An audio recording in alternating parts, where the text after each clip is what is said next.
Very good morning बच्चों आपको पता है हमने जो यूनिट स्टार्ट की हुई थी वो की हुई थी partnership.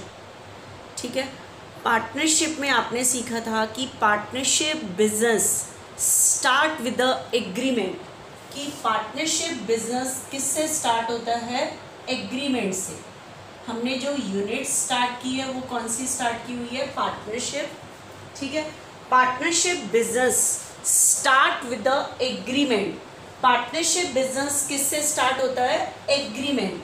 The agreement that means before starting the partnership business partner has to take various decision.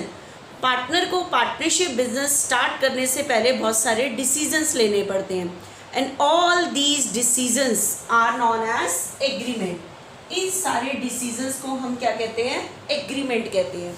ठीक है, आपको पता है ये जो एग्रीमेंट्स हैं ये ऑरल भी हो सकते हैं, रिटन भी हो सकते हैं। ये एग्रीमेंट जो हैं ये ऑरल भी हो सकते हैं और रिटन भी हो सकते हैं, लेकिन किसी भी तरह के मतलब पार्टनरशिप एक्ट 1932 ने ये कुछ भी स्पेसिफाई नहीं किया कि ये कैसे होने चाहिए, ऑरल होने चाहिए, रिटन होने चाहिए। ठीक है, कुछ स्पेसिफाई नहीं किया, लेकिन किसी भी तरह के डिस्प्यूट से बचने के लिए ये रिटन में होने चाहिए। And the profile in which all agreements are written, जिस फाइल में ये सारे एग्रीमेंट्स लिखे जाते हैं, that profile is known as a partnership deed. उस प्रोफाइल को हम क्या कहते हैं बच्चे? Partnership deed. Partnership deed, that profile is known as a partnership deed. And another name of partnership deed is article of association. Association that means company. Article मतलब deed. Deed of मतलब association हम जो word use करते हैं वो करते हैं हम कंपनीज के लिए। किसके लिए करते हैं? कंपनी। ठीक है, तो articles another name of partnership deed is articles of partnership.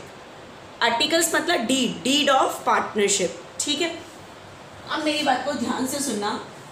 आपको पता है डीड में लिखा था कि ABC 3 पार्टनर्स हैं और इनकी प्रॉफिट शेयरिंग रेशियो है 3:2:1। ठीक है, and after some time these partner decided that we want to change the profit sharing ratio, कि ये पार्टनर डिसाइड करते हैं कि हम अपनी रेशियो को चेंज करना चाहते हैं, दैट मीन्स 1:1 करना चाहते हैं। तो आपको पता है पार्टनरशिप में हमने एग्रीमेंट किया था कि किस रेशियो में प्रॉफिट डिस्ट्रीब्यूट होगा? 3:2:1। कुछ टाइम के बाद पार्टनर ने डिसाइड किया कि वो प्रॉफिट को किस रेशियो में डिस्ट्रीब्यूट करना चाहते हैं? 1:1। तो एग्रीमेंट में क्या आ रहा है? चेंज। क्या आ रहा है? चेंज आ रहा है। लेकिन मुझे बताओ कि आपने सेकेंड चैप्टर किया था change in profit sharing ratio among existing partner, कि पार्टनर अपनी रेशियो में चेंज कर रहे हैं। तो बताओ क्या वहाँ पे बिजनेस बंद हुआ था? नो, सिर्फ एग्रीमेंट में चेंज हुआ था। किस में चेंज हुआ था? एग्रीमेंट में, क्योंकि पहले एग्रीमेंट था 3:2:1 का और अब एग्रीमेंट हो रहा है 1:1 का। ठीक है, तो आपको पता है जहाँ पे एग्रीमेंट में चेंज आता है तो पुरानी पार्टनरशिप खत्म होती है, न्यू पार्टनरशिप स्टार्ट होती है। तो हम ये अज्यूम करके चलते हैं कि आज के बाद नए सिरे से बिजनेस करना है, नया बिजनेस नहीं करना, न्यू लेवल से स्टार्ट करना है बिजनेस। ठीक है, तो अब मुझे बताओ एग्रीमेंट में चेंज आ रहा है। पहले रेशियो थी 3:2:1, अब रेशियो है 1:1। मतलब इनकी 3:2:1 वाली पार्टनरशिप खत्म हो रही है, 1:1 वाली पार्टनरशिप स्टार्ट हो रही है। तो मुझे बताओ क्या यहाँ जब एग्रीमेंट में चेंज आया था क्या कोई बिजनेस बंद हुआ था? नो, सिर्फ एग्रीमेंट में चेंज आया था। किस में चेंज आया था? एग्रीमेंट में, कि पार्टनर अपनी रेशियो में चेंज कर रहे हैं, अपने एग्रीमेंट में चेंज कर रहे हैं। तो एग्रीमेंट में चेंज आना, this is the example of dissolution of partnership. Dissolution of partnership. Dissolution मतलब एंडिंग अप, किसी चीज़ का एंड होना। ठीक है, तो इनकी 3:2:1 वाली पार्टनरशिप का एंड हो रहा है और 1:1 वाली पार्टनरशिप का स्टार्टिंग हो रही है। ठीक है। तो change in profit sharing ratio जो हमने चैप्टर किया था कि वहाँ पे एग्रीमेंट में चेंज आ रहा था, तो change in agreement is the example of dissolution of partnership, कि यहाँ पे इनकी 3:2:1 वाली पार्टनरशिप एंड हो रही थी, मतलब डिसॉल्व हो रही थी, मतलब खत्म हो रही थी, और 1:1:1 वाली पार्टनरशिप स्टार्ट हो रही थी। तो एग्रीमेंट में चेंज आना, किस में चेंज आना, एग्रीमेंट में चेंज आना, that means this is the example of dissolution of partnership. Dissolution मतलब वाइंड अप या एंडिंग अप, किसी चीज का बंद होना, खत्म होना, ठीक है। तो पार्टनरशिप का एंड होना, डिसोल्यूशन ऑफ पार्टनरशिप, पार्टनरशिप का एंड होना। तो देखो यहाँ पे 3:2:1 वाली पार्टनरशिप खत्म हो रही है, 1:1:1 वाली स्टार्ट हो रही है। तो जो आपने चैप्टर किया कि change in profit sharing ratio, वहाँ एग्रीमेंट में चेंज आ रहा था, बिजनेस बंद नहीं हो रहा था। तो जहाँ पे एग्रीमेंट में चेंज आता है, change in agreement is the example of dissolution of partnership, ठीक है, dissolution of partnership. Dissolution of partnership means, ठीक है, ending of the old agreement, पुराने एग्रीमेंट का एंड हो जाना और नया एग्रीमेंट सामने आ जाना, ठीक है। बिजनेस बंद नहीं होना, सिर्फ एग्रीमेंट में चेंज आना। तो आपने जो सेकंड चैप्टर किया था change in profit sharing ratio, वहाँ पे एग्रीमेंट में चेंज आ रहा था, कोई बिजनेस बंद नहीं हो रहा था। तो एग्रीमेंट में चेंज आना, this is the example of dissolution of partnership. वहाँ पार्टनरशिप डिसॉल्व हो रही थी, पुरानी ABC की 3:2:1 वाली पार्टनरशिप खत्म हो रही थी, 1:1:1 वाली पार्टनरशिप स्टार्ट हो रही थी, ठीक है। और लोग फिर आपने नेक्स्ट चैप्टर किया admission of a partner, admission of a partner. इसके अंदर क्या किया आपने, जैसे A और B पार्टनर थे, इनकी रेशियो थी 3:2, this is the old ratio. Now C is admitted into the business, business में कौन एडमिट हो रहा है, C। तो बताओ अभी तक बिजनेस कौन कर रहे थे, A और B, बिजनेस में C आ जाएगा, तो कितने जने बिजनेस करेंगे, 3, तो 3 वाली हम एक रेशियो चाहिए होगी, न्यू रेशियो, ठीक है। तो अब बताओ एडमिशन ऑफ अ पार्टनर जो आपने चैप्टर किया, उसके अंदर पहले बिजनेस कौन कर रहे थे, A और B, C बिजनेस में आ गया, तो एग्रीमेंट में क्या आया, चेंज, क्योंकि पहले पार्टनरशिप कितने जनों के बीच में थी, 2, ठीक है, और अब पार्टनरशिप कितने जनों के बीच में है, 3। तो ओल्ड एग्रीमेंट फिनिश हो रहा है, मतलब ओल्ड पार्टनरशिप खत्म हो रही है, न्यू एग्रीमेंट स्टार्ट हो रहा है, मतलब न्यू पार्टनरशिप स्टार्ट हो रही है, ठीक है। तो मुझे बताओ इस सिचुएशन में क्या बिजनेस बंद हुआ था, नो, सिर्फ एग्रीमेंट में चेंज आया था, ठीक है। तो A और B बिजनेस कर रहे थे, आज के बाद 3 करेंगे, तो एग्रीमेंट में चेंज आ रहा था सिर्फ, कि कोई पार्टनर बिजनेस में आ रहा था, मतलब जो उनका ओल्ड एग्रीमेंट था A और B का वो फिनिश हो रहा था, न्यू एग्रीमेंट स्टार्ट हो रहा था। तो यहाँ पे भी एग्रीमेंट में चेंज आया था, कोई बिजनेस बंद नहीं हुआ था। तो एग्रीमेंट में चेंज आना, this is called the dissolution of partnership. तो ये भी चैप्टर जो हमने किया, it is also the example of dissolution of partnership, dissolution of partnership, ठीक है। डिसोल्यूशन मतलब यहाँ पे पार्टनरशिप का एंड हो रहा था, मतलब A और B की 3:2 वाली पार्टनरशिप खत्म हो रही थी, 3:2:1 3 जनों वाली पार्टनरशिप स्टार्ट हो रही थी, ठीक है। तो यहाँ कोई बिजनेस बंद नहीं हो रहा था, ओल्ड एग्रीमेंट खत्म हो रहा था, न्यू एग्रीमेंट स्टार्ट हो रहा था। तो change in agreement it is also the example of dissolution of partnership. उसके बाद बच्चे हमने एक और चैप्टर किया है रिटायरमेंट ऑफ अ पार्टनर। कौन सा चैप्टर किया है, रिटायरमेंट ऑफ अ पार्टनर, ठीक है।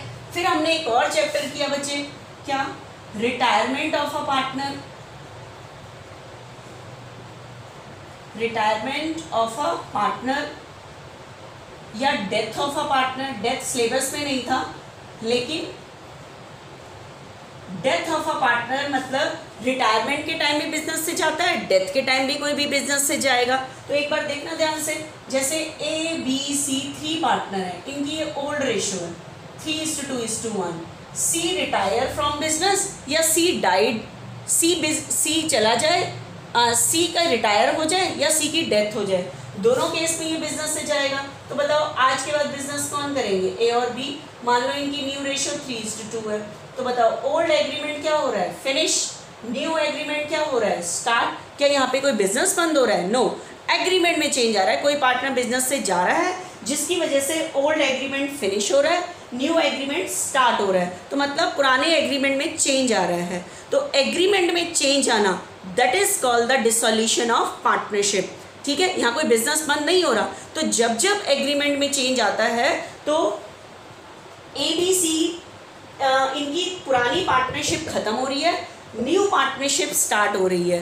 तो एग्रीमेंट में चेंज आना this is called the dissolution of partnership, कि वहाँ पे पार्टनरशिप खत्म हो रही होती है, पुरानी पार्टनरशिप खत्म हो रही है, न्यू पार्टनरशिप स्टार्ट हो रही है, कोई नया मतलब बिजनेस बंद नहीं हो रहा। यहाँ पे पार्टनरशिप का डिसोल्यूशन हो रहा है, मतलब पार्टनरशिप का एंड हो रहा है, पुरानी पार्टनरशिप खत्म हो रही है, न्यू पार्टनरशिप स्टार्ट हो रही है, क्योंकि एग्रीमेंट में चेंज आ रहा है। ठीक है, जैसे रेशियो, तो कहने का मतलब है change in profit sharing ratio, वहाँ पे भी एग्रीमेंट में चेंज आया था, पुरानी पार्टनरशिप खत्म हो रही थी, न्यू पार्टनरशिप स्टार्ट हो रही थी, तो वो भी एग्जाम्पल किसका था, डिसोल्यूशन ऑफ पार्टनरशिप।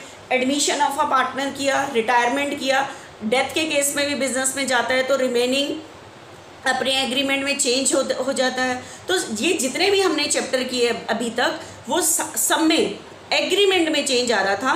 तो all these chapters are the example of dissolution of partnership. तो वो सारे एग्जाम्पल किसका था, डिसोल्यूशन ऑफ पार्टनरशिप का था, क्योंकि वहाँ पे कोई बिजनेस बंद नहीं हो रहा था। आज हम पार्टनरशिप यूनिट का एक लास्ट चैप्टर करेंगे, यहाँ पे कोई एग्रीमेंट में चेंज नहीं आ रहा। आज हमारे चैप्टर का नाम है dissolution of partnership firm. Dissolution of partnership नहीं, डिसोल्यूशन ऑफ पार्टनरशिप तो होता है सिर्फ एग्रीमेंट में चेंज आना, रेशियो चेंज होना, कोई पार्टनर का बिजनेस में आ जाना या किसी पार्टनर का बिजनेस से चले जाना। ठीक है, आज कोई एग्रीमेंट में चेंज नहीं आ रहा, आज बिजनेस ही बंद हो रहा है। क्या हो रहा है, बिजनेस ही बंद हो रहा है। ठीक है, तो देखना एक बारी ध्यान से कि आज जो हमारा चैप्टर है वो डिसोल्यूशन ऑफ पार्टनरशिप नहीं है, डिसोल्यूशन ऑफ पार्टनरशिप बिजनेस। आज जो हमारा चैप्टर का नाम है वो है डिसोल्यूशन ऑफ पार्टनरशिप फर्म। बच्चे अभी तक आपने जितने चैप्टर किए वो था डिसोल्यूशन ऑफ पार्टनरशिप। एग्रीमेंट में चेंज आना is example of dissolution of partnership, लेकिन आज मेरे चैप्टर का नाम डिसोल्यूशन ऑफ पार्टनरशिप नहीं है, dissolution of partnership firm. Dissolution of partnership firm कह लो या डिसोल्यूशन ऑफ फर्म कह लो। अब आप कहोगे क्या मतलब है, dissolution of partnership firm means closing down the business, business को बंद करना है। आज कोई एग्रीमेंट में चेंज नहीं आ रहा, कोई रेशो में चेंज नहीं आ रहा, ना कोई बिजनेस में आ रहा है ना कोई बिजनेस से जा रहा है, आज बिजनेस ही बंद हो रहा है। ठीक है, तो डिसोल्यूशन ऑफ पार्टनरशिप फर्म का मतलब है closing down the business, that means ending of the business, business का एंड हो जाना, कि आज हम बिजनेस ही बंद कर रहे हैं। देखो पार्टनरशिप में 5 चैप्टर थे। फर्स्ट चैप्टर में आपने सीखा how to maintain the partnership accounts, appropriation account, partners capital कैसे बनता है। फिर आपने एग्रीमेंट में चेंज के कुछ एग्जाम्पल देखे। सेकंड चैप्टर किया change in profit sharing ratio, वहाँ पे कोई बिजनेस बंद नहीं हो रहा था, सिर्फ एग्रीमेंट में चेंज आ रहा था। तो एग्रीमेंट में चेंज आना is example of dissolution of partnership, क्योंकि पुरानी पार्टनरशिप खत्म हो रही थी, नई स्टार्ट हो रही थी, तो वहाँ पे कोई बिजनेस बंद नहीं हो रहा था, तो इसलिए उसको नाम दिया गया एग्रीमेंट में चेंज आने को डिसोल्यूशन ऑफ पार्टनरशिप। वहाँ पार्टनरशिप का एंड हो रहा था, पुरानी खत्म हो रही थी, नई स्टार्ट हो रही थी। एडमिशन ऑफ अ पार्टनर में भी मान लो 3 कर रहे थे, चौथा और आ गया तो 4 जने बिजनेस कर रहे थे, तो पुरानी पार्टनरशिप खत्म हो रही थी, नई स्टार्ट हो रही थी, एग्रीमेंट में चेंज आ रहा था। This is also the example of dissolution of partnership. फिर हमने नेक्स्ट चैप्टर किया रिटायरमेंट, उसमें कोई पार्टनर बिजनेस से जा रहा था तो पुरानी पार्टनरशिप खत्म हो रही थी, न्यू पार्टनरशिप स्टार्ट हो रही थी। This is also the example of dissolution of partnership. Death के केस में भी कोई जाएगा, वहाँ पे भी एग्रीमेंट में चेंज आएगा, पुरानी पार्टनरशिप खत्म होगी, न्यू पार्टनरशिप स्टार्ट होगी, एग्रीमेंट में चेंज आ रहा था, that means this is also the example of dissolution of partnership. ठीक है, लेकिन आज हमारा चैप्टर डिसोल्यूशन ऑफ पार्टनरशिप नहीं है, dissolution of partnership firm last chapter है। आज हम बिजनेस को बंद कैसे करते हैं, उस टाइम क्या क्या अकाउंट्स मेंटेन करते हैं बिजनेस को बंद करते टाइम, वो सीखेंगे। जैसे हमने फर्स्ट चैप्टर में सीखा how to maintain the partnership account, फिर एग्रीमेंट में चेंज आना सीखा कि कैसे कैसे सारा बनता है। आज हम बिजनेस बंद करते टाइम कैसे सारा अकाउंटिंग ट्रीटमेंट होता है डिसोल्यूशन ऑफ पार्टनरशिप फर्म के टाइम, वो करना सीखेंगे। तो dissolution of partnership firm means closing down the business, मतलब बिजनेस का बंद हो जाना। ठीक है, जो आपने इससे पहले चैप्टर किए वहाँ पे सिर्फ एग्रीमेंट में चेंज आ रहा था, बिजनेस बंद नहीं हो रहा था, लेकिन आज बिजनेस बंद हो रहा है and come to an end, बिल्कुल एंड हो रहा है बिजनेस का। ठीक है, तो अब क्या किया जाता है, ध्यान से सुनना, बिजनेस के बंद करते टाइम। इसे आप डिसोल्यूशन ऑफ पार्टनरशिप फर्म भी कह सकते हो या डिसोल्यूशन ऑफ फर्म भी कह सकते हो, कुछ भी नाम कह सकते हो। Dissolution of partnership firm means ending of the business. ठीक है, अब ध्यान से सुनना, फर्म के डिसोल्यूशन के टाइम पूरी डेफिनेशन बताने से पहले एक बार मेरी बात को ध्यान से सुनना कि मैं क्या बता रही हूँ। आप मुझे बताओ, अगर मान लो हमारा बिजनेस खुला हुआ है, कोई बिजनेस खुला हुआ है और मुझे अपने बिजनेस को बंद करके कहीं बाहर जाना है, तो कैसे सेटलमेंट करेंगे हम? ध्यान से सुनना, मान लो ये मेरा पूरा बिजनेस है, मुझे इसको बंद करके कहीं बाहर जाना है, तो कैसे करेंगे? तो मेरे बिजनेस की ये जितनी भी असेट्स हैं, जितनी भी मेरे बिजनेस की प्रॉपर्टी या असेट्स हैं, हम उन सारी असेट्स को क्या करेंगे? सोल्ड करेंगे, सेल करेंगे। ठीक है, हम अपनी सारी प्रॉपर्टी को सेल कर देंगे बिजनेस की। अब बताओ, असेट को सेल करने से जो पैसे आएंगे बिजनेस बंद करते टाइम, क्या खुद लेके चले जाओगे या कुछ करोगे? डेफिनेट है, पहले आप सारा खुद नहीं लेके चले जाएंगे, आपने अगर किसी बाहर वाले का पैसा देना है तो वो दे के जाओगे। तो आपको पता है बिजनेस में ना 3 जनों का पैसा लगा होता है। सबसे पहले बिजनेस में फर्स्ट नंबर पे पार्टनर ने लगाई हुई होती है कैपिटल, क्योंकि सबसे पहले ऑनर पैसे लगाते हैं, तो पार्टनर की कैपिटल लगी होती है बिजनेस में फर्स्ट नंबर पे। सेकंड नंबर पे सेम पार्टनर ने बिजनेस को लोन दिया होता है, जिसे हम कहते हैं पार्टनर्स लोन। ठीक है, पार्टनर्स में कैपिटल लगी हुई है, ये भी बिजनेस की लायबिलिटी है, पार्टनर ने लोन दिया हुआ है, ये भी लायबिलिटी है। सेकंड नंबर पे पार्टनर ने बिजनेस को लोन दिया होता है। और थर्ड नंबर पे आउटसाइड लायबिलिटीज, बाहर वालों का पैसा लगा होता है बिजनेस में। ठीक है, तो अब मुझे बताओ, अगर हमें अपना बिजनेस बंद करना पड़े, ठीक है, तो हम सबसे पहला स्टेप क्या लेंगे? सबसे पहले बिजनेस की सारी एसेट्स को सेल करेंगे। एसेट्स को सेल करने से जो पैसे आएंगे उसका क्या करेंगे बताओ? 3 जनों का पैसा लगा हुआ है बिजनेस में, एक तो पार्टनर की कैपिटल, पार्टनर का लोन और आउटसाइड लायबिलिटी, और तीनों ही बिजनेस की लायबिलिटी है। लेकिन मुझे बताओ, सबसे पहले किसका पैसा वापस करोगे जब बिजनेस बंद होगा? तो डेफिनेट है ऑनर का पैसा तो सबसे पहले वापस नहीं करोगे। तो असेट को बेचने से जो पैसे आएंगे, firstly paid to outside liability, सबसे पहले किसकी पेमेंट करोगे? आउटसाइड लायबिलिटीज की पेमेंट करोगे। ठीक है, इसे हम थर्ड पार्टी लायबिलिटी भी कहते हैं। कैसी party liability? Third party liability, क्योंकि थर्ड नंबर पे ही आउटसाइडर पैसे लगाते हैं। पहले ऑनर की कैपिटल लगी होती है, फिर पार्टनर ने लोन दिया होता है, आउटसाइड लायबिलिटी, वो थर्ड नंबर पे होते हैं थर्ड पार्टी लायबिलिटी। तो अगर बिजनेस बंद होता है तो हम सबसे पहला स्टेप लेते हैं आउटसाइड, सबसे पहले असेट को सेल करना है। असेट को सेल करने से जो पैसे आएंगे, तो firstly paid to outside liability, सबसे पहले पेमेंट किसकी करोगे? आउटसाइड लायबिलिटीज की। ठीक है, फर्स्ट नंबर। सेकेंड नंबर पे आप पेमेंट किसकी करोगे? पार्टनर्स ने जो लोन दिया हुआ उसकी पेमेंट कर दोगे। थर्ड नंबर पे किसका पैसा वापस करोगे? पार्टनर्स की कैपिटल जो लगी हुई है। आपने देखो शुरू से पढ़ा था, 11th क्लास में आपने सबसे पहले एक एंट्री सीखी थी, पार्टनर ऑनर बिजनेस में कैपिटल लगाता है cash account debit to capital, और मैं इतने टाइम से चलती आ रही हूँ कि मैं कह रही हूँ पार्टनर को हम कैश नहीं देते, उसके अकाउंट में डालते हैं, अकाउंट में डालते हैं तो कैपिटल इंक्रीज़ होती है, इंक्रीज़ पे क्रेडिट। तो बिज़नेस में तो ऑनर की इतनी सारी कैपिटल है लगी हुई है, तो बात आ रही है ये कब देगा बिज़नेस ऑनर को, ये सारी कैपिटल कब वापस करेगा? बच्चे आज करेगा। आज बिज़नेस बंद हो रहा है, जितनी भी ऑनर की बिज़नेस में कैपिटल लगी हुई है, whole capital is refunded to partner. सारी कैपिटल बिजनेस इसको वापस कर देगा, क्योंकि कैपिटल भी बिजनेस की लायबिलिटी होती है। हम शुरू से पढ़ते आ रहे हैं कि we maintain the accounts on the behalf of business.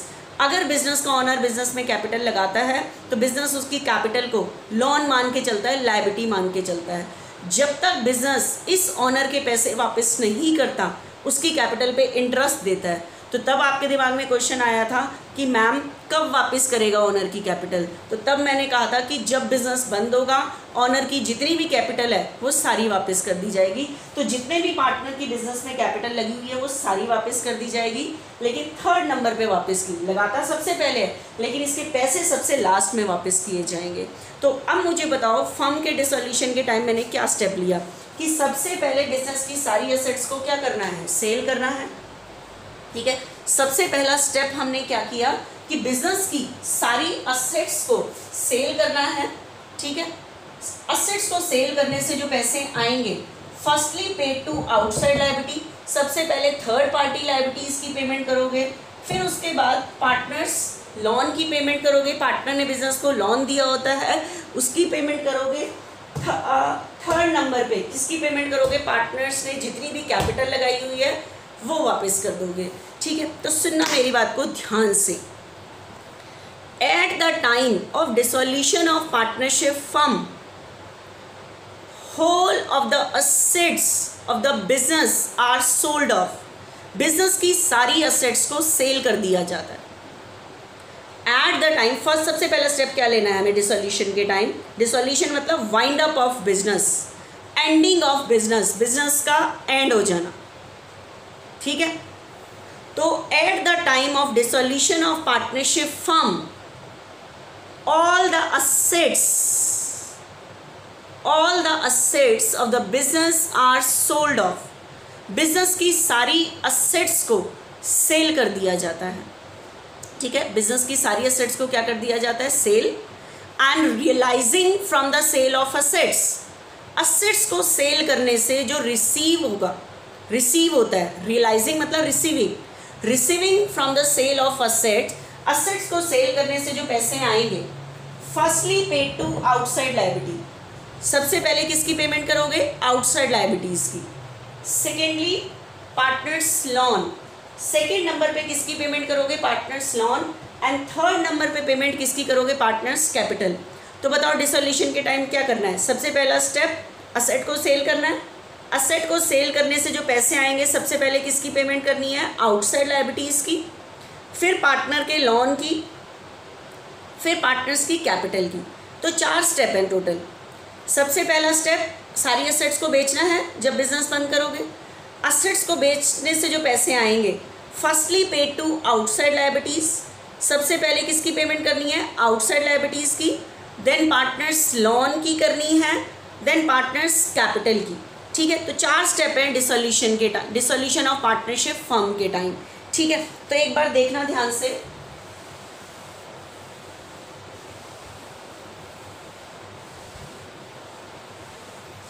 सबसे पहला स्टेप, असेट्स को बेचना है और आउटसाइड लायबिलिटीज़ की पेमेंट करनी है। ठीक है, ध्यान से सुनना। असेट्स को बेचने के लिए और आउटसाइड लायबिलिटीज़ की पेमेंट करने के लिए एक अकाउंट खुलता है, रियलाइजेशन अकाउंट। देखो 4 काम है टोटल। सबसे पहले असेट को बेचना है, असेट को बेचने से जो पैसे आएंगे उससे आउटसाइड लायबिलिटीज़ की पेमेंट करनी है, दूसरा आउटसाइड लायबिलिटीज़ की पेमेंट करनी है, फिर पार्टनर्स के लोन की पेमेंट करनी है, फिर पार्टनर्स की कैपिटल की पेमेंट करनी है। ठीक है, 4 स्टेप हैं। तो अब मैं अकाउंट्स पे लाइन से जा रही हूँ। पहले 2 step, for selling the assets and to pay the outside liability, assets को बेचने के लिए और आउटसाइड लायबिलिटीज़ की पेमेंट करने के लिए एक अकाउंट खुलता है। किस किस काम के लिए? For selling the assets and to pay the outside liabilities, assets को बेचने के लिए और आउटसाइड लायबिलिटीज़ की पेमेंट के लिए एक अकाउंट खुलता है, realisation account.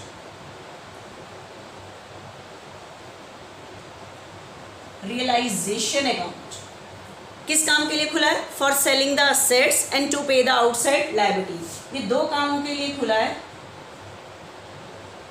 For selling the assets and to pay outside liabilities, to pay outside liabilities, outside liabilities की पेमेंट करने के लिए खुला है। ठीक है, असेट्स को बेचने के लिए और आउटसाइड लायबिलिटीज़ की पेमेंट करने के लिए एक अकाउंट खुला है, रियलाइजेशन अकाउंट। तो आप कहोगे पिछले चैप्टर में तो आपने रिवैल्यूएशन खुलवाया था। बच्चे वहाँ पे हम असेट को बेच नहीं कर रहे थे, हम असेट का वैल्यूएशन कर रहे थे कि असेट इंक्रीज़ हो रही है, असेट डिक्रीज़ हो रही है। असेट्स और लायबिलिटीज़ के वैल्यूएशन करने के लिए अकाउंट खुला था, रिवैल्यूएशन अकाउंट। आज हमें असेट का वैल्यूएशन नहीं करना, आज हमें असेट को बेचना है। असेट को बेचने से रियलाइज्ड होगा, रिसीव होगा, उसी रियलाइज से बना है रियलाइजेशन अकाउंट। असेट को बेचने और आउटसाइड लायबिलिटीज़ की पेमेंट करने के लिए एक अकाउंट खुला है, रियलाइजेशन अकाउंट। पहला काम था असेट को बेचना है और आउटसाइड लायबिलिटीज़ की पेमेंट करनी है। इन दो कामों के लिए एक अकाउंट खुला है, रियलाइजेशन अकाउंट। अब बताओ नेक्स्ट स्टेप क्या था? आउटसाइड लायबिलिटीज़ की पेमेंट करने के बाद कौन सा अकाउंट, किसकी पेमेंट करनी थी? पार्टनर्स लोन की। पार्टनर्स लोन की पेमेंट करने के लिए एक अकाउंट खुला है, पार्टनर्स लोन अकाउंट। ठीक है, फिर थर्ड नंबर पे पेमेंट किसकी करनी थी? पार्टनर्स कैपिटल की। पार्टनर्स कैपिटल की पेमेंट करने के लिए अकाउंट खुला है, पार्टनर्स कैपिटल अकाउंट। और फोर्थ नंबर पे अकाउंट खुलेगा कैश और बैंक अकाउंट। ठीक है, वो कैसे खुलेगा वो मैं भी बताती हूँ। आप ये देखो, ये जो मैंने नेसेसरी अकाउंट बनाए वो हमारे प्रोसीजर पे डिपेंड किया कि मैंने आपको डेफिनेशन बताई डिसोल्यूशन ऑफ पार्टनरशिप फर्म की।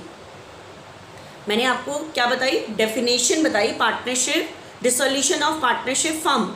डिसोल्यूशन ऑफ पार्टनरशिप फर्म का मतलब है wind up the business and at the time of dissolution of partnership firm whole of all the assets of the business are sold off. सबसे पहला काम business की सारी assets को बेचना है।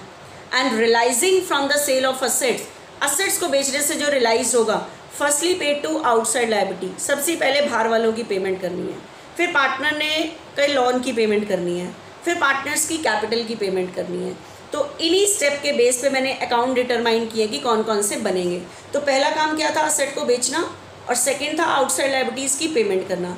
इन दो कामों के लिए, असेट्स को बेचने के लिए और आउटसाइड लायबिलिटीज़ की पेमेंट करने के लिए एक अकाउंट खुला है, रियलाइजेशन अकाउंट। ठीक है, इस अकाउंट तक असेट बिकेंगी और आउटसाइड लायबिलिटीज़ की पेमेंट को रिकॉर्ड करेंगे हम। ठीक है, कैसे करेंगे वो अभी बताती हूँ। सेकंड नंबर पे पेमेंट होती है पार्टनर्स लोन की। पार्टनर्स लोन की पेमेंट करने के लिए अकाउंट खुला है, पार्टनर्स लोन अकाउंट। लास्ट में पेमेंट होती है पार्टनर्स कैपिटल की, उसके लिए अकाउंट खुला है, पार्टनर्स कैपिटल। अब ये क्यों खुला है वो अभी मैं बताती हूँ। तो इस चैप्टर में आपको 4 नेसेसरी अकाउंट बनाने होते हैं, realisation account, partners loan account, partners capital account और कैश और बैंक अकाउंट। अब मैं आपको सबसे पहले बताती हूँ how to prepare the realisation account. Realisation account कैसे बनता है? पहले तो ये पर्पस देखो, ये किस पर्पस के लिए बना है? असेट्स को बेचने के लिए और आउटसाइड लायबिलिटीज़ की पेमेंट करने के लिए खुला है रियलाइजेशन अकाउंट। ठीक है, तो अब हम नेक्स्ट टॉपिक करते हैं, how to prepare the realisation account. Realisation account कैसे बनता है? ठीक है, रियलाइजेशन अकाउंट अभी अभी मैंने बताया था कि रियलाइजेशन अकाउंट किस लिए बन रहा है? For selling the assets and to pay the outside liabilities. Assets को बेचने के लिए और आउटसाइड लायबिलिटीज़ की पेमेंट करने के लिए एक अकाउंट खुलता है, that is called realisation account. ठीक है, now question arise that how to prepare the realisation account, बनता कैसे है? तो बताओ, सबसे पहला काम क्या था? असेट्स को बेचना है। अब बताओ हमें पता कैसे चलेगा कि हमारे बिजनेस में असेट्स कितनी है, ये खुला है असेट्स को बेचने के लिए और आउटसाइड लायबिलिटीज़ की पेमेंट के लिए। तो अब बताओ हमें पता कैसे चलेगा क्वेश्चन में हम बिजनेस में कितनी असेट्स हैं और कितनी आउटसाइड लायबिलिटी हैं। तो इस क्वेश्चन को सॉल्व करने के लिए आपको बैलेंस शीट गिवन होगी, वहीं से पता लगेगा आपको कि आपके बिजनेस में कितनी असेट्स हैं और कितनी आउटसाइड लायबिलिटी हैं। तो सम को सॉल्व करने के लिए आपको गिवन होगी बैलेंस शीट, ठीक है, बैलेंस शीट गिवन होगी, ठीक है, बैलेंस शीट गिवन होगी ये पूरी आपको।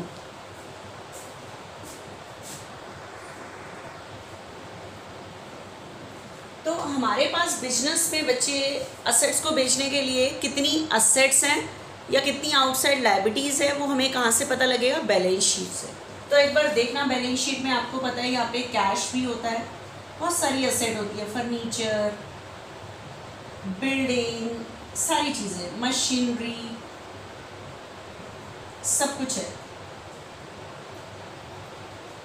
लूज टूल्स, सारी असेट्स दी हुई है।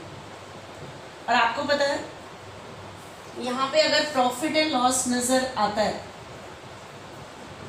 प्रॉफिट एंड लॉस यहाँ पड़ा हुआ क्या शो करता है, अनडिस्ट्रीब्यूटेड लॉस। क्या शो करता है, अनडिस्ट्रीब्यूटेड लॉस। पता है ना, पिछले चैप्टर में समझाया हुआ है कि आप मुझे बताओ, जैसे ABC पार्टनर है, रेशो है 3:2:1, आपके पास ओल्ड रेशो है, ठीक है। अब यहाँ पे कोई एग्रीमेंट में थोड़ी चेंज आ रहा है कि न्यू रेशो आएगी, यहाँ पे बिजनेस बंद हो रहा है, ठीक है, यहाँ पे कोई आ नहीं रहा, कोई जा नहीं रहा, बिजनेस ही बंद हो रहा है।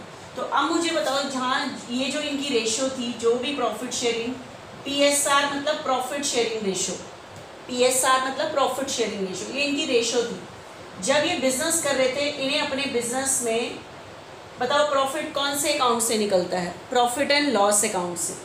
प्रॉफिट एंड लॉस एक अकाउंट है, इससे प्रॉफिट भी निकलता है और लॉस भी निकलता है, ठीक है। Profit always shows credit balance, loss always shows debit balance, ठीक है।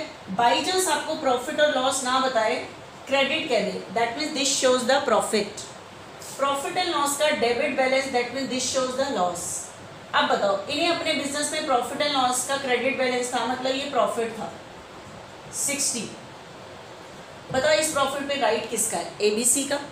तो कौन बांटेंगे, ABC। एंट्री क्या होगी, प्रॉफिट एंड लॉस का कौन सा बैलेंस है, क्रेडिट। जब बांटेंगे ये बैलेंस खत्म हो जाएगा, डिक्रीज पे डेबिट। तो एंट्री होगी profit and loss account debit to A's capital, to B's capital, to C's capital, ठीक है। 60 किस रेशो में बटेगा, यही एक रेशो है, 30:20:10, ये बढ़ गया। बताओ प्रॉफिट का कौन सा बैलेंस था, क्रेडिट, डिक्रीज पे डेबिट, बढ़ गया मतलब खत्म हो गया। लेकिन बाई चांस किसी भी वजह से डिस्ट्रीब्यूशन की ये एंट्री नहीं हुई, ये प्रॉफिट नहीं बटा, तो बताओ प्रॉफिट का कौन सा बैलेंस बचेगा, क्रेडिट। अगर ये नहीं बटा तो इसका बैलेंस बचेगा क्रेडिट, और ये आपको बैलेंस शीट की क्रेडिट साइड में पड़ा हुआ नजर आएगा। और ये यहाँ पड़ा हुआ क्या शो कर रहा है, अनडिस्ट्रीब्यूटेड प्रॉफिट, ऐसा प्रॉफिट जो पार्टनर ने डिस्ट्रीब्यूट नहीं किया। अगर ये बटने की एंट्री हो जाती, ये क्रेडिट था, खत्म होने के लिए डेबिट, खत्म हो गया, ये नज़र भी ना आता। ये अगर यहाँ पे नज़र तभी आते हैं बैलेंस जब ये डिस्ट्रीब्यूशन की एंट्री नहीं हुई। तो मुझे बताओ, ये यहाँ पड़ा हुआ है, आज बिजनेस बंद हो रहा है, तो डेफिनेट है बिजनेस बंद हो रहा है। तो बिजनेस बंद होने से पहले ये जितने भी अनडिस्ट्रीब्यूटेड प्रॉफिट पड़े हुए हैं वो क्या हो जाएंगे, डिस्ट्रीब्यूट। और आपको इन अनडिस्ट्रीब्यूटेड प्रॉफिट के नाम पता है, और ये किस किस नाम से पड़े हो सकते हैं, general reserve, reserve fund, accumulated profit. ये पिछले चैप्टर में मैंने सारे अनडिस्ट्रीब्यूटेड प्रॉफिट के नाम बताए हैं। एक्यूमुलेटेड प्रॉफिट, ऐसा प्रॉफिट जो एक्यूमुलेट किया हुआ है, इकट्ठा किया हुआ है, डिस्ट्रीब्यूट नहीं किया। रिटेन अर्निंग, ठीक है, ये सारे अनडिस्ट्रीब्यूटेड प्रॉफिट हैं, ये तभी नजर आते हैं जब बटे नहीं है। तो अब बताओ बिजनेस बंद हो रहा है, तो बिजनेस बंद होने से पहले जितने भी अनडिस्ट्रीब्यूटेड प्रॉफिट पड़े हुए हैं, तो रेशो तो सिर्फ एक ही है, तो ये उस रेशो में डिस्ट्रीब्यूट हो जाएंगे, ठीक है। प्रॉफिट एंड लॉस का क्रेडिट बैलेंस तो प्रॉफिट शो करता है, debit balance undistributed loss show करता है।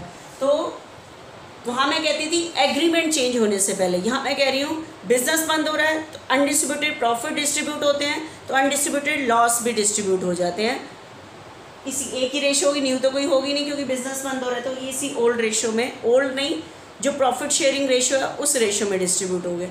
ओल्ड तो मैं तब यूज़ करूँ कि जब नई रेशो सामने होगी, ठीक है। तो ये प्रॉफिट शेयरिंग रेशो में जो भी एक रेशो दिया उसमें डिस्ट्रीब्यूट हो जाएंगे, प्रॉफिट हो या लॉस हो, ये हर चैप्टर में डिस्ट्रीब्यूट हो जाते हैं, ठीक है। अब बताओ ध्यान से, अब मैं आपको लाइन से एंट्रीज बताती हूँ कि लाइन से कैसे सम सॉल्व करना होता है। ये बैलेंस शीट गिवन है बच्चों, ठीक है। सबसे पहले मैं आपको बता रही हूँ रियलाइजेशन अकाउंट, ठीक है। ये बैलेंस शीट में असेट्स ये सारी दी होती है, यहाँ पे कुछ लायबिलिटीज होती है, क्रेडिटर्स है, बीपी, बैंक लोन और पार्टनर लोन भी हो सकता है, एज लोन। अब मेरी बात को ध्यान से सुनना, ये सारे गिवन है आपको, ठीक है। और यहाँ कैपिटल के बैलेंस भी होते हैं बैलेंस शीट में, ए बी सी सारा कुछ गिवन है, ये पूरी बैलेंस शीट गिवन है। अब मुझे आपको बताना है कि how to prepare the realisation account, कि रियलाइजेशन अकाउंट कैसे बनता है, ठीक है। रियलाइजेशन अकाउंट कैसे बनता है ये देखना है आपने। आप बताओ, अभी अभी मैंने आपको बताया था कि realisation account is prepare for selling the assets and to pay the outside liabilities, कि ये किस लिए खुला है, असेट्स को बेचने के लिए और आउटसाइड लायबिलिटीज की पेमेंट के लिए खुला है, ठीक है। तो सबसे पहला काम क्या करना है, हमें सारी असेट्स को बेचना है, ठीक है, सारी असेट्स को बेचना है। अब हम असेट साइड से शुरू करते हैं। अब आपको मैं एंट्री बताती हूँ, किसी भी अकाउंट को बनाने के लिए सबसे पहले आपको क्या आनी चाहिए, एंट्री आनी चाहिए। तो हम सबसे पहला काम सारी असेट्स को बेचते हैं, ठीक है। तो देखना, सबसे पहली असेट बताओ क्या है, कैश। तो कैश तो बिकता ही नहीं है। अब मैं बेचती हूँ फर्नीचर को, फर्नीचर को बेचेंगे तो हम कहें हमारी एंट्री होगी, कैश आ जाएगा और बिजनेस से क्या चला जाएगा, फर्नीचर, ठीक है। हम एक एक करके सारी असेट्स को बेचते हैं। अब मेरी बात को ध्यान से सुनना है एक बार, आपको एक एक असेट को अलग अलग सेल नहीं करना।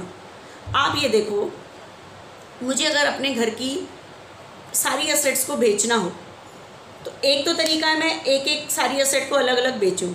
एक तरीका क्या है, पहले जितनी भी चीज़ सारी असेट्स हैं जितनी मुझे बेचनी है उन सारी असेट्स को मैं एक रूम में इकट्ठा कर लूँ, फिर एक साथ बेचूँगी, ठीक है। पहले मैं सारी असेट को एक रूम में इकट्ठा कर लूँ, फिर उसके बाद एक साथ इकट्ठा बेच दूँगी। तो ये समझो रियलाइजेशन एक रूम है, मुझे इन सारी असेट्स को बेचने से पहले इसको एक रूम में इकट्ठा करना है। अब एग्जाम में मत लिखा ना रियलाइजेशन एक रूम है, मतलब ये समझाने के लिए मैं एक वर्ड यूज़ कर रही हूँ कि मुझे सारी असेट्स को सेल करने से पहले एक तो तरीका है मैं सारी असेट को एक एक करके अलग अलग बेचती रहूँ। पहले है जितनी भी सारी असेट्स हैं मुझे उनको इकट्ठा एक रूम में इकट्ठा कर लूँ, फिर ऐसा एक साथ इकट्ठा सेल कर लेंगे, ठीक है। तो मैंने क्या किया, पहले सारी असेट को एक रूम में इकट्ठा किया, ठीक है। तो उस रूम का नाम है रियलाइजेशन, ठीक। असेट्स को बेचने से पहले मुझे सारी असेट्स को इस रूम में रियलाइजेशन में इकट्ठा करना है एक साथ, ठीक है। आपको पता है बैलेंस शीट में ये जो वैल्यू होती है इन्हें कहते हैं बुक वैल्यू। बैलेंस शीट वाली जो वैल्यू होती है this is called book value. तो जितनी भी यहाँ पे असेट्स हैं इनको बेचने से पहले सारी असेट्स को रियलाइजेशन में ट्रांसफ़र करो। ट्रांसफ़र करने का मतलब हमने एक जगह इकट्ठा कर लिया, अभी बेचा नहीं है, एक जगह इकट्ठा करा। तो अब सुनो ध्यान से, आप मुझे बताओ रियलाइजेशन अकाउंट किस लिए खुला है, असेट को बेचने के लिए। तो असेट को बेचने से पहले आप सारी असेट को रियलाइजेशन में ट्रांसफ़र करो, इकट्ठा करो मतलब। तो अब ट्रांसफ़र की एंट्री क्या होगी। अब एक और चीज़, सबसे पहले कैश है।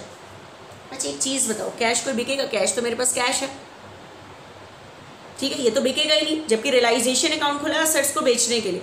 तो कैश और बैंक का बैलेंस, कैश और बैंक का बैलेंस ये तो बिकता ही नहीं, ये तो डायरेक्ट हमारे पास पैसे ही हैं। कैश मेरे कैश इन हैंड है, मेरे हाथ में पैसा है, बैंक में मेरे अकाउंट में पैसे है, वो पेमेंट के लिए डायरेक्ट यूज़ हो जाएगा, उसे बेचने की थोड़ी ज़रूरत है। तो इसीलिए कैश और बैंक को रियलाइजेशन अकाउंट में ट्रांसफ़र नहीं करते, क्योंकि रियलाइजेशन अकाउंट खुलता है असेट्स को बेचने के लिए, उससे जो रियलाइज आएगा उसकी अमाउंट को रिकॉर्ड करने के लिए, असेट को बेचने से जो पैसे आएंगे उसको रिकॉर्ड करने के लिए, ठीक है। तो कैश और बैंक के पैसे बिकते नहीं है, तो कैश है डायरेक्ट पेमेंट के लिए यूज़ हो जाएगा। तो कैश और बैंक को छोड़कर, इन कैश और बैंक के बैलेंस को छोड़कर जितनी भी असेट्स हैं, all assets transfer to realisation account. अभी मैं बेच नहीं रही, कैश और बैंक को छोड़कर सारी असेट्स को रियलाइजेशन अकाउंट में ट्रांसफर कर दो, मतलब एक जगह इकट्ठा कर दो। तो कैसे ट्रांसफर करने की फर्स्ट एंट्री, ध्यान से सुनो। बताओ असेट का कौन सा बैलेंस है? डेबिट। कौन कौन सी असेट है? Furniture, building, machinery, loose tool. लेकिन आप मुझे बताइए जो प्रॉफिट एंड लॉस यहाँ पे पड़ा होता है, क्या ये असेट है? ये असेट नहीं है। क्या ये प्रॉफिट एंड लॉस का बैलेंस यहाँ जो पड़ा होता है बैलेंस शीट में, क्या ये बिकेगा? ये इससे कोई हमें पैसे रिसीव होंगे? नो। आपको पता है this is the artificial assets.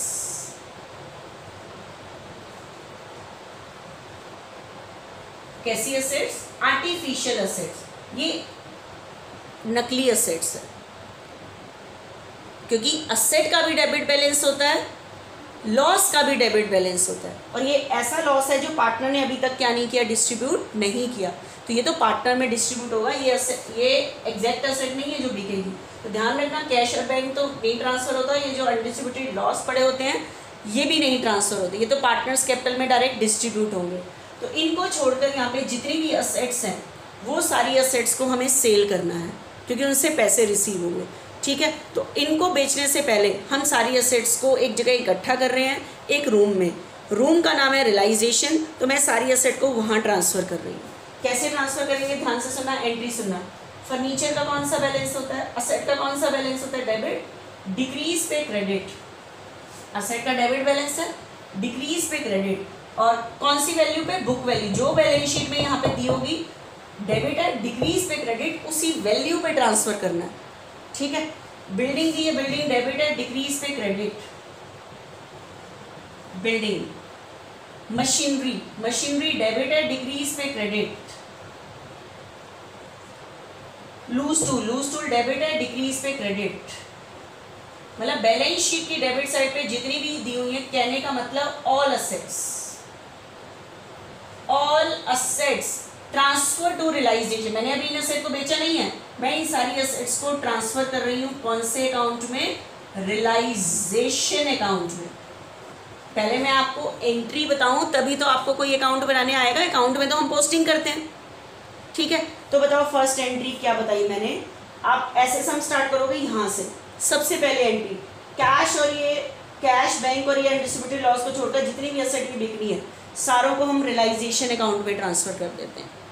ठीक है, अभी मैंने असेट को बेचा नहीं है, असेट को एक जगह इकट्ठा किया है, रियलाइजेशन अकाउंट। और कौन सी वैल्यू पे ट्रांसफ़र किया? जो बैलेंस शीट वाली वैल्यू होती है, बुक वैल्यू पे। कि बुक वैल्यू पे सारी असेट कहाँ ट्रांसफ़र हो गई?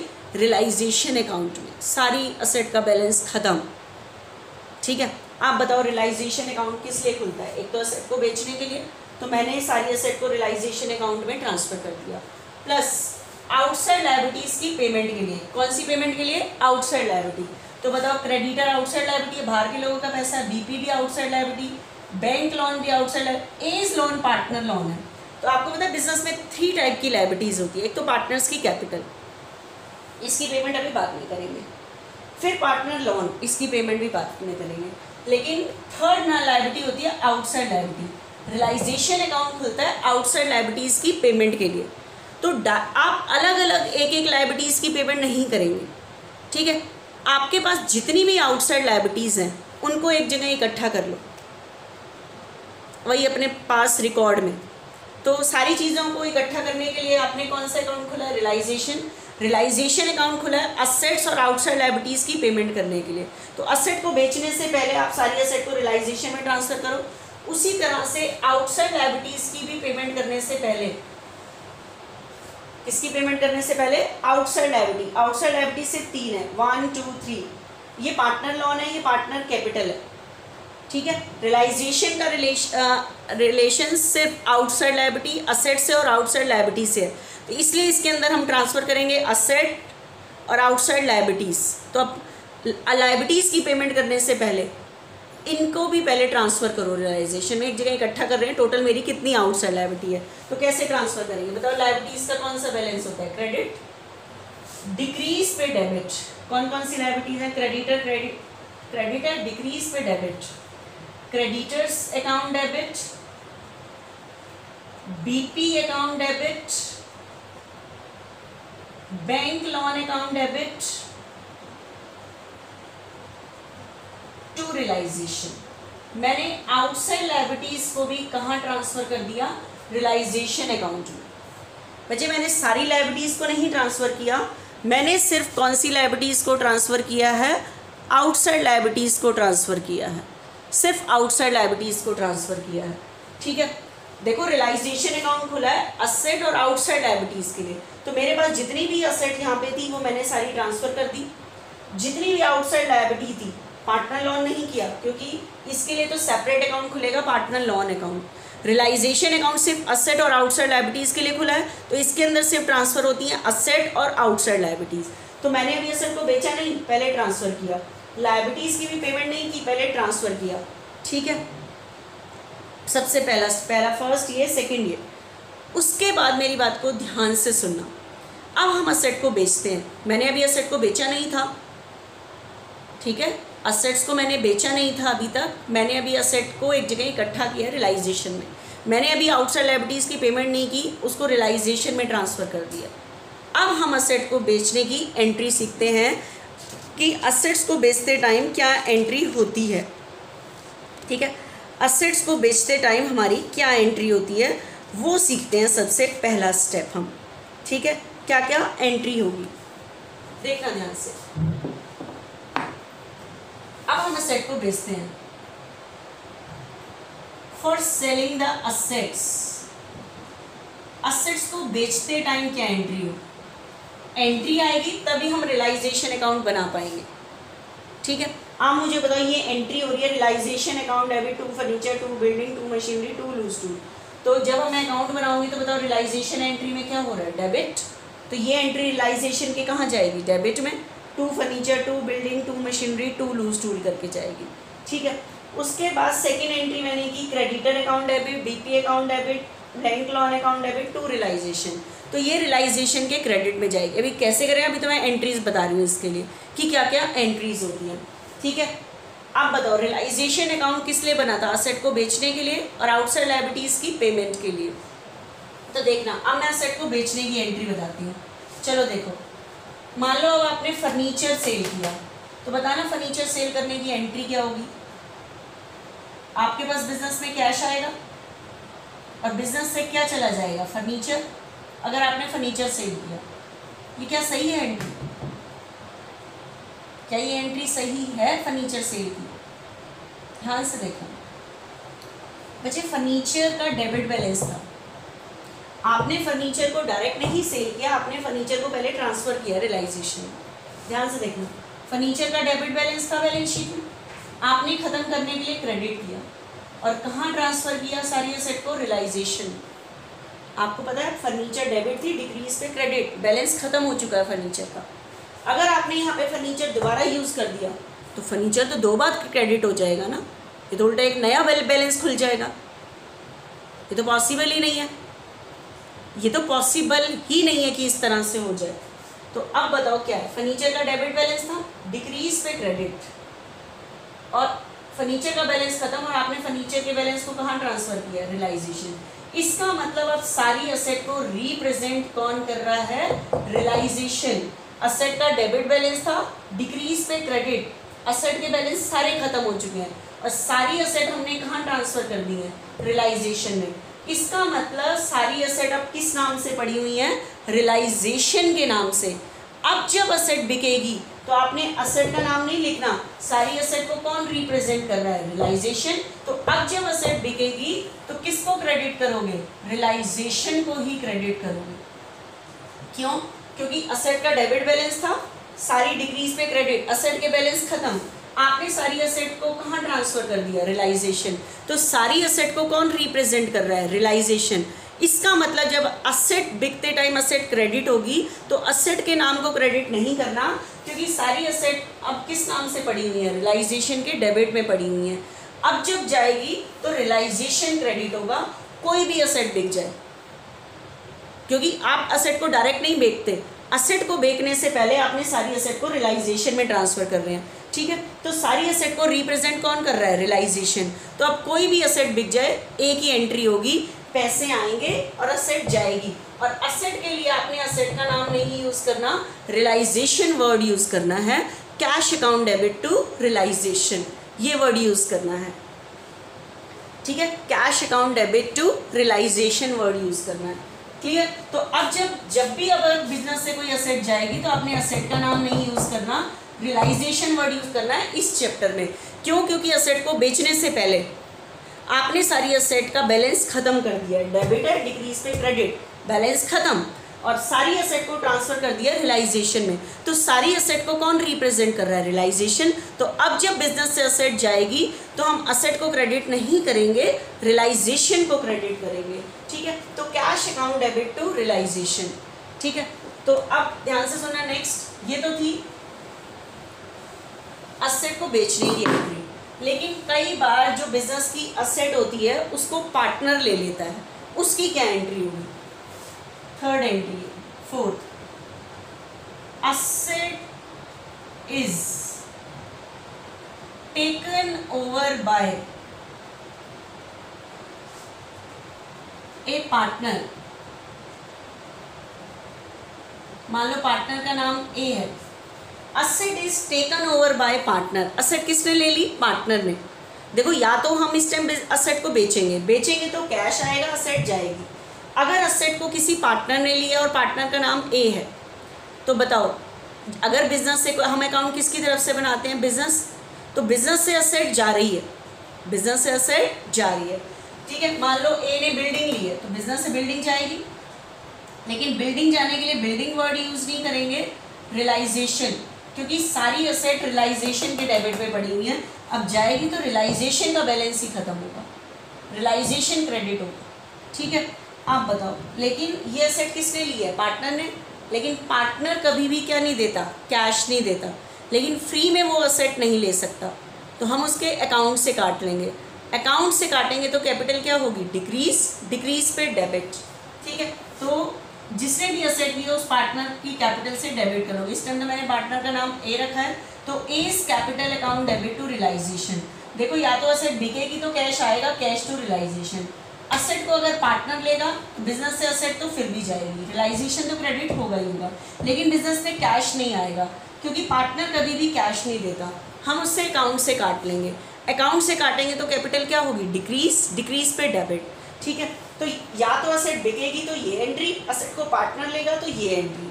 असेट का नाम नहीं यूज़ करना, क्योंकि आपने असेट को बेचने से पहले सारी असेट को रियलाइजेशन में ट्रांसफ़र कर दिया है बिना सोचे। यहाँ जितनी भी असेट थी बैलेंस शीट में, all assets transfer to realisation account. सारी असेट्स कहाँ ट्रांसफ़र हो गई हैं?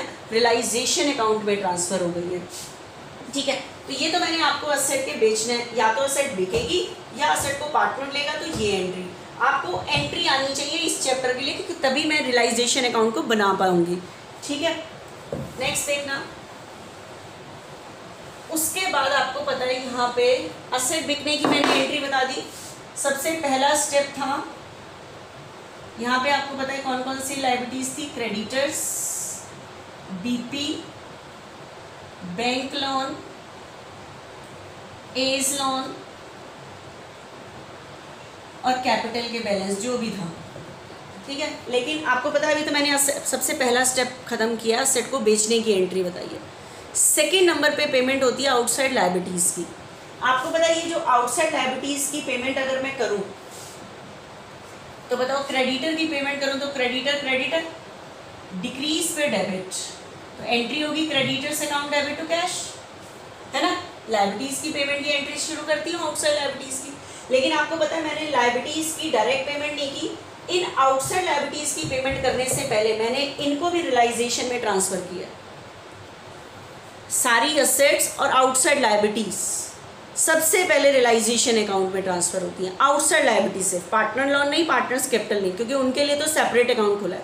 रियलाइजेशन अकाउंट खुला है असेट्स के लिए और आउटसाइड लायबिलिटीज़ के लिए, इसलिए इसमें ट्रांसफ़र होती हैं असेट और आउटसाइड लायबिलिटीज़।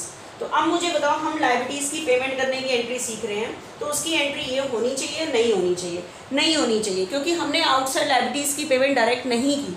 आउटसाइड लायबिलिटीज की पेमेंट करने से पहले हमने सारी आउटसाइड लायबिलिटीज को एक जगह इकट्ठा किया है रियलाइजेशन में, मतलब ट्रांसफर किया है। तो कैसे ट्रांसफर किया? लायबिलिटीज का क्रेडिट बैलेंस था, डिक्रीज पे डेबिट, और सारी आउटसाइड लायबिलिटी कहाँ ट्रांसफर हो गई? रियलाइजेशन। और अब सारी आउटसाइड लायबिलिटीज किस नाम से क्रेडिट पड़ी हुई है? रियलाइजेशन। ठीक है, अब बताओ, अब मैं इनकी पेमेंट की एंट्री बता रही हूँ। क्रेडिटर पे करते टाइम डेबिट हो जाएगा। ये कैसे पॉसिबल है बच्चे? पहले क्रेडिट था, डिक्रीज पे मैं डेबिट कर चुकी हूँ, तो पेमेंट करते टाइम दोबारा डेबिट कैसे कर सकते हो? ये तो आ ही नहीं सकता, ये तो बैलेंस ही खत्म हो चुका है। क्रेडिट है, डिक्रीज पे डेबिट, बैलेंस खत्म। पेमेंट करते टाइम इसका तो नाम ही यूज़ नहीं कर सकते लायबिलिटीज़ का। अब ध्यान से सुनना, ये सारी आउटसाइड लायबिलिटीज़ को आपने कहाँ ट्रांसफर किया? रियलाइजेशन। तो सारी आउटसाइड लायबिलिटीज़ को कौन रिप्रेजेंट कर रहा है? रियलाइजेशन में पड़ी हुई है, क्रेडिट में। तो अब जब आउटसाइड लायबिलिटीज़ की पेमेंट करोगे तो लायबिलिटीज़ का नाम नहीं लिखोगे, रियलाइजेशन को डेबिट करोगे। तो जब भी आउटसाइड लायबिलिटीज़ की पेमेंट करोगे तो लायबिलिटीज़ का नाम नहीं लिखोगे, रियलाइजेशन लिखोगे। क्यों? क्योंकि लायबिलिटी क्रेडिट थी, डिक्रीज पे डेबिट हो गई, ये नाम खत्म हो गया, बैलेंस खत्म, और ये सारे किस में ट्रांसफर कर दिया? रियलाइजेशन। तो सारी आउटसाइड लायबिलिटी अब किस नाम से पड़ी हुई है? रियलाइजेशन।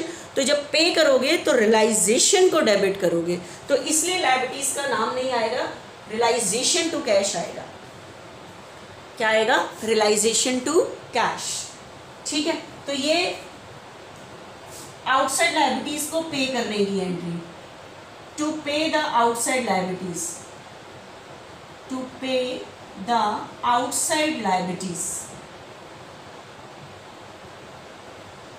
आउटसाइड लायबिलिटीज को पे करने की एंट्री, रियलाइजेशन टू बैंक। इसी तरह से बीपी की पेमेंट करोगे तो realisation to bank, bank loan की करोगे तो रियलाइजेशन, एक ही एंट्री होनी है, रियलाइजेशन टू कैश, क्योंकि आपने सारी असेट और सारी आउटसाइड लायबिलिटी को पेमेंट सब कुछ करने से पहले उनको ट्रांसफ़र किया, उनका बैलेंस ख़त्म कर दिया, तो उनका नाम तो आ ही नहीं सकता। ठीक है, देखो, या तो आपकी लायबिलिटी की पेमेंट खुद करोगे। कई बार क्या होता है, हमारी बिजनेस की आउटसाइड लायबिलिटीज़ की पेमेंट पार्टनर कर देता है। कौन कर देता है? पार्टनर। ध्यान से सुनना, उस टाइम क्या एंट्री होगी? Outside liabilities paid by partner, और पार्टनर का नाम मान लो ए है। आप बताओ, अगर हम अपनी आउटसाइड लायबिलिटीज़ की पेमेंट खुद करते हैं तो एंट्री क्या होती है? हमें आउटसाइड लायबिलिटीज़ का नाम नहीं लिखना, किसको डेबिट करना है? रियलाइजेशन को। क्यों? क्योंकि हमारी आउटसाइड लायबिलिटी रियलाइजेशन के नाम से क्रेडिट पड़ी है। जब पे करोगे तो रियलाइजेशन डेबिट होगा, और पे करने से क्या चला जाएगा? कैश। ये एंट्री होती है आउटसाइड लायबिलिटी को पे करने। लेकिन इस टाइम हमारी आउटसाइड लायबिलिटीज़ की पेमेंट किसी पार्टनर ए ने कर दी है, तो बताओ, कोई पार्टनर हमारी लायबिलिटीज़ की पेमेंट कर रहा है, बिजनेस की लायबिलिटीज़ की पेमेंट कर रहा है, क्या फ्री में कर देगा? नो। तो हमें ए को पैसे देने पड़ेंगे। हम ए को कैश नहीं देंगे, उसके अकाउंट में डालेंगे। लायबिलिटी तो पे हुई है, लेकिन लायबिलिटी की पेमेंट किसने की है? ए ने। तो मुझे पैसे किसको देने पड़ेंगे? ए को। ए को हम कैश नहीं देंगे, उसके अकाउंट में डालेंगे।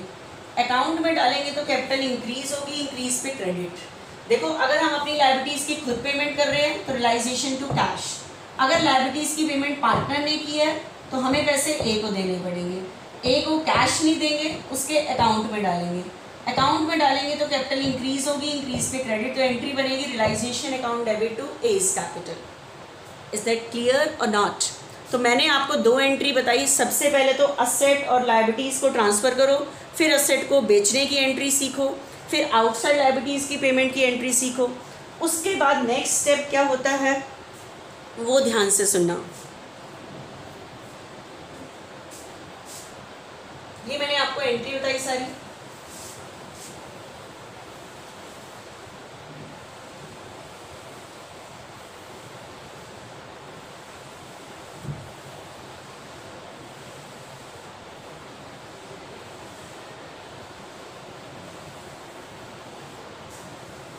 देखना अच्छा ध्यान से, अभी अभी मैंने आपको सारी एंट्रीज बताई। असेट्स को बेचने की एंट्री बताई और आउटसाइड लायबिलिटीज़ को पेमेंट करने की एंट्रीज बताई। ठीक है, आपको पता है अभी मैं फिर पहला अकाउंट बनाना बता रही हूँ, how to prepare the realisation account. ठीक है, ये रियलाइजेशन अकाउंट है। रियलाइजेशन अकाउंट है, इसको बनाने के लिए मैंने आपको एंट्रीज बताई हैं अभी तक, ठीक है, एंट्री बताई है आपको। बताइए जो रियलाइजेशन अकाउंट है ये किस लिए खुलता है? For selling the assets and to pay the outside liabilities, outside liabilities की पेमेंट के लिए खुलता है। For selling the assets and to pay the outside liability, तो मैंने असेट्स को बेचने की और आउटसाइड लायबिलिटीज की पेमेंट की आपको सारी एंट्रीज बता दी हैं। ध्यान से सुनना, realization account is prepare for selling the assets and to pay the outside liabilities together with realization account is a nominal account also. Realization account asset को सेल करने के लिए, आउटसाइड लायबिलिटीज की पेमेंट के लिए तो खुलता ही खुलता है, साथ में रियलाइजेशन अकाउंट एक नॉमिनल अकाउंट भी है। Nominal account means just like a profit and loss account, just like a profit and loss account, ठीक है। किसी को मैंने नॉमिनल अकाउंट कह दिया, that means just like a profit and loss account. ये बिल्कुल किसकी तरह होता है? प्रॉफिट एंड लॉस अकाउंट की तरह होता है। बच्चों मेरी बात को ध्यान से सुनना, ये लेक्चर दोनों इकट्ठे देखने हैं, पार्ट 1 और पार्ट 2, क्योंकि पूरा टॉपिक अभी इस लेक्चर में नहीं है।